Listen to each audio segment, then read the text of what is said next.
Duke and Duchess of Sussex, Harry and Meghan, are planning to move back to the UK. Reports in a couple of the papers say they're going to return to the UK as soon as this month, with their children being enrolled in schools here in September. It is on the front of the Sun. We'll look more closely at that when we get to our papers, and I think the Telegraph has it as well. Daisy, your reaction?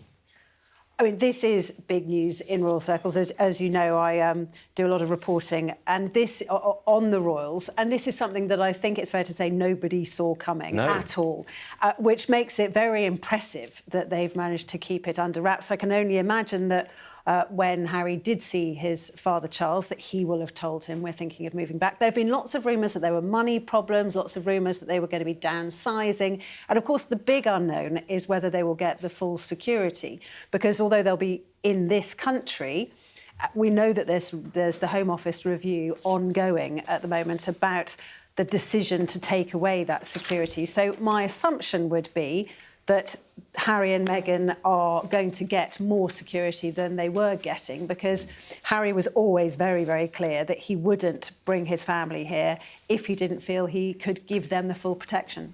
It's a good point, Aubrey, isn't it, that Daisy makes? You know, the security details may come next. I mean, we were hearing rumours that we thought we might hear about that first, but it seems to be happening.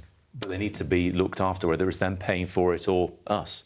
I mean, it definitely sounds like it is happening. Obviously, the two children are aged 5 and 7, a big sort of moment in terms of the school age, and they allegedly do have places at British schools, so they're clearly kind of ready to start. We're told that the couple will retain their homes in California and Portugal, so it doesn't necessarily mean that they'll be in the UK full-time, but it'll be really interesting, I suppose, to see the juxtaposition, particularly for Harry, who has rallied against so much of what he's sort of seen as the kind of insurgent, aggressive kind of forces acting against him, whether it's the media in the High Court case that he lost, the sort of constitutional question posed by the lack of security for him as a non-working sort of, you know, royal family member, but not a sort of working royal. And so there's going to be big questions about how this will work in practice for them, and obviously intense scrutiny, which is what they have always said that they were trying to avoid. Also, Daisy, big questions about what they're going to do. People will wonder if they're doing this, sure, for the kids' schooling and to be closer to grandpa and that kind of thing. Of course, he spent a lot of time, the king, not seeing his grandchildren. Yeah. But they'll also say, oh, is this because it hasn't worked out in the US? Those various content deals and jams and all that stuff, maybe it hasn't quite worked out as planned.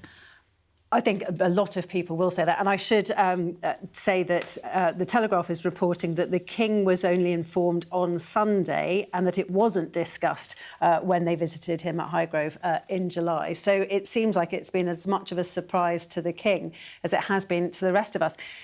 Obviously, their popularity or lack of it is a big issue within the royal family, where when they first came on the scene 10 years ago, they looked like the big hope for connecting the royal family to a younger demographic, to a more diverse demographic.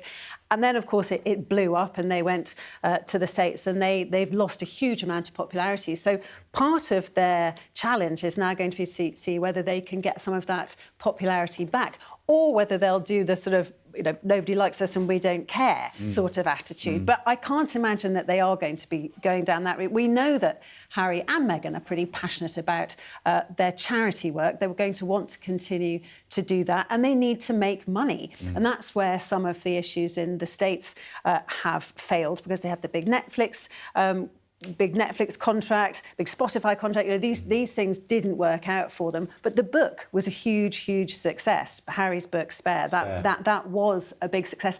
But he's sort of done all he can do, I would imagine, as far as airing dirty linen is concerned. So how else are they going to make money? Lots and lots of questions. And of course, as you were saying, how are they going to afford the security? Or is the security going to be the responsibility of the police again? I mean, maybe, given what we're looking at on the screen right now, he's going to come in from the cold. Could he become a working royal again?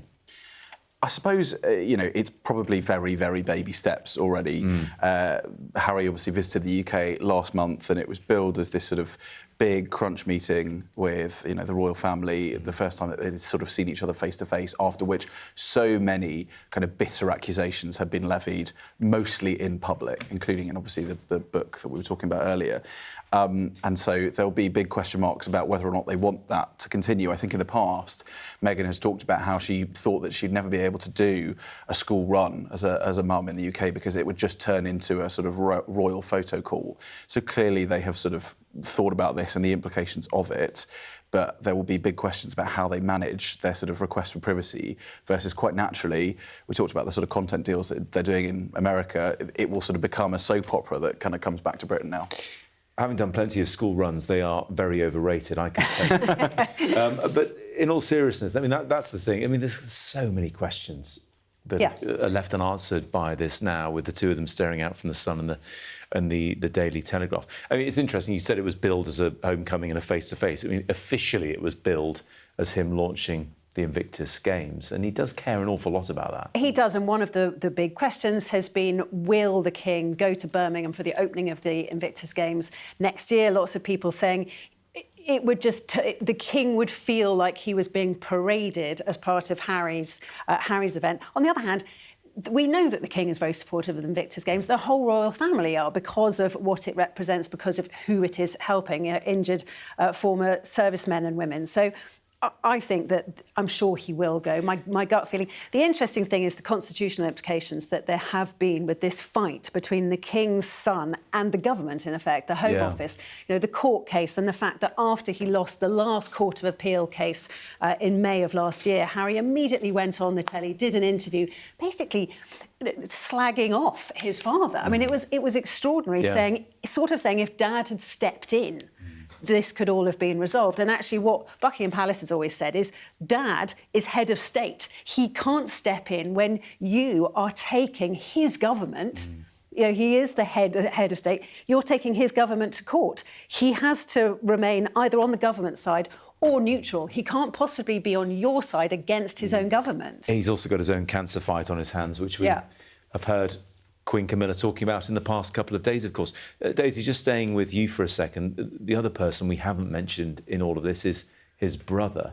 And sure, there may have been meetings with the King, but as far as we know, no meetings between the two of them. I mean, I'd be extremely surprised. I think if you were advising Harry and Meghan, OK, you're taking this huge move that you always implied you would never do. It's extraordinary that Meghan's coming back to somewhere that she has said made her incredibly miserable, particularly the press.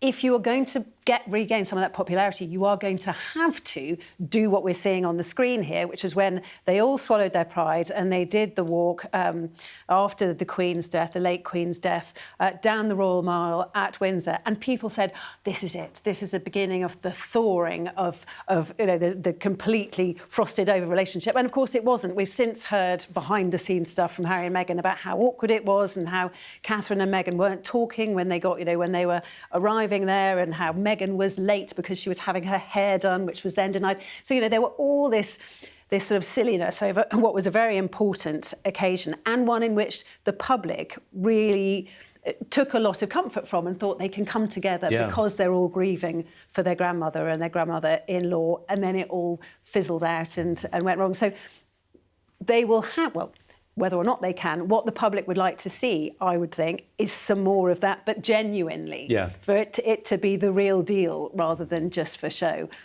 Whether or not they can pull it off, who knows? Who knows indeed. Let's bring in our royal correspondent, Laura Bundock, who joins us now. And Laura, we had an inkling something was coming, but perhaps not this. Yes, there had been the rumour mill running over time, basically. But I think this will come as a surprise to many people who were perhaps suspecting there might be some decision about Harry's security, for example, which, as we know, has been an ongoing furious fight. But this is far bigger news. The decision by the couple that they will relocate to the UK, and very soon both children, who are 5 and 7, Archie 7, Lilibet 5 now, enrolled in British schools. A couple deciding not to live in London, but outside London, possibly the Cotswolds. They will keep their base in the US in Montecito, where they've been living for the last few years, as well as their home in Portugal, not far from Harry's cousin, Princess Eugenie. But this is a very significant move. We know that for a long time, Prince Harry has been enjoying spending time in the UK. We knew he wanted to spend more time in the UK, particularly with the Invictus Games in Birmingham due to take place next year. But this is a far more significant step. Questions now as to what all this means, perhaps in relation to the security situation. As far as we know, there has been no actual decision about Harry's security when he's here. And like I say, it has been a subject of huge anger for him. He took the Home Office to the High Court, tried to appeal against this decision to completely downgrade his security. Remember, they remain non-working members of the royal family, which was why when they left the UK and their royal roles, that the security was downgraded. Now, we understand that the King was told about this decision on Sunday. That was when he found out about it, so just a few days ago. We understand, of course, will welcome any decision that will make him able to see his family far more often. They will be living closer to him now.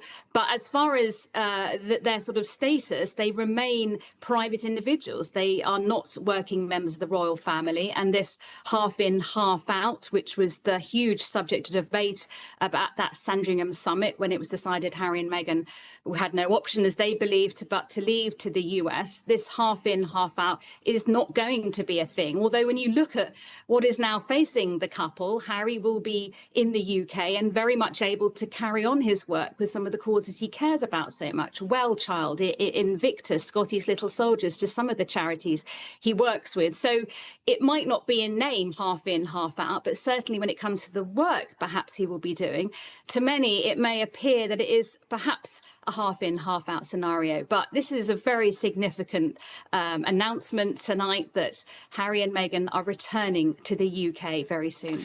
Yeah, it's interesting, Laura, the headlines, Harry's coming home in the Daily Telegraph, Harry and Meg coming home. Well, of course, it always was his home and it wasn't always hers. And you got the sense that when she was living here last, she really struggled with the cultural differences and really struggled, of course, with being a part of the royal family. So there's going to be, if they are here for an extended period of time, as it's being reported, there's going to be another period of adjustment for Meghan to make. Yeah, there will. And I think certainly before we know all the details about what's gone on here, I think it will be interesting to see how Meghan carves her role here. She, as a private individual in the US, has worked hard to establish her as ever brand. Obviously, we've seen the podcasts she's put together, the Netflix shows as well. But I mean, she has herself faced a lot of abuse from certain sections of the media while here. She and Harry have obviously both spoken a lot about that and issues within the royal family as well. Let's not forget the Oprah Winfrey interview there too. So it will be interesting to see how they view this move, why they've taken this decision now. Is it because the children are at the age where, you know, schooling becomes a bigger thing and Harry wanted them to be able to go to school here in the UK? But, you know, they are not giving up their life in Montecito in California. That house is still very much theirs. But they are certainly giving it a go. And this marks a massive new step for the couple. The Sussexes returning to the UK as private individuals with, certainly as far as Meghan is concerned, a new career, a new definition of how she wants to be in the world, what she wants to be doing. They've always said, though, that they never wanted to give up many of the charities they were closely associated with, but it was made clear to them by the late Queen, as we've been discussing, there wasn't a half in, half out scenario that would be an option. The late Queen wouldn't have that. And it seems, certainly we get a sense that that's how the King feels about it as well. But, you know, they are coming back to the UK. They will focus on some of the charitable causes here. So how you can sort of say it's not a half in, half out, it's trickier, I think.